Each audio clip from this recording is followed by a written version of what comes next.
All right, moving on. We have Lieutenant Governor Peggy Flanagan of Michigan. Michigan Lieutenant Governor Peggy Flanagan claiming that we need more gender-affirming care. They call it gender-affirming care. I call it child mutilation. They are literally cutting off the breasts of healthy teenagers under gender-affirming care. Watch this video. Because let's be clear, this is life-affirming and life-saving healthcare. When our children tell us who they are, it is our job as grown-ups to listen and to believe them.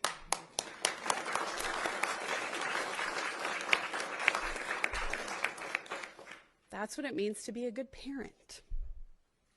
Pretty interesting, right? We need to, as grown-ups, we need to listen to our children and believe them. That's what it means to be a good parent from Peggy Flanagan. And I'm thinking, no, that's what it means to be a horrible parent if you're just going to listen to your children and let them do whatever they want to do and believe them. Let's go over a few funny tweets that I saw in response to this. This is funny. My daughter identifies as a horse. Can you recommend a locally owned tack shop? I want to continue to help small Minnesota businesses. Oh, man. My child identifies as the Lieutenant Governor of Minnesota. You need to have your stuff out of the office by 5 p.m. When your 6-year-old says they are Frankenstein, you must superglue bolts to their neck and hook up the jump cables. I said, narrator, that is exactly the opposite of what being a good parent is. It's unfortunate. It really is. What these people are trying to do. Kids are kids. Kids are kids. Their imagination is going to run wild. And I get it. Puberty is a very difficult time for a kid to transition through, but we shouldn't allow a child's uncomfortable feelings or confusion to just say, oh, I want hormones and hormone replacement therapy and drugs and surgeries to cut off a young child's healthy breasts or anything like that. It is absolutely disgusting what is going on. Under the guise of gender-affirming care, we have people being preyed upon, children being preyed upon by pharmaceutical companies to get them hooked on drugs because these surgeries are being funded by our tax dollars. Here in California, if you're a resident of California, your taxes are going to fund these surgeries. So of course they're getting rich off of it. The pharmaceutical companies are getting rich off of it because once you get a child hooked on drugs for life, they've got a customer for life. That's all this is. That's all this is getting people hooked on drugs. It's disgusting. It is evil. It is absolutely horrible what is going on. And we, the people, need to unite and speak up against this. We need to say something. We need to do something.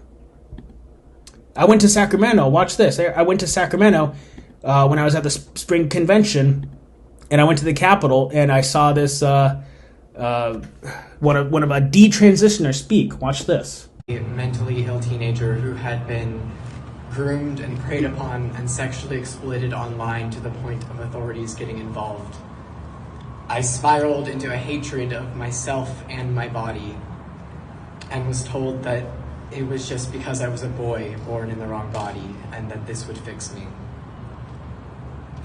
I was affirmed down a path where I wasn't given any other choice as to what would help me. The very first medical intervention I ever had was a double mastectomy at 16.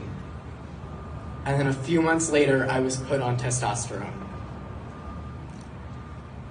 I'm now 21, and I will live with the impacts of that so-called care for the rest of my life.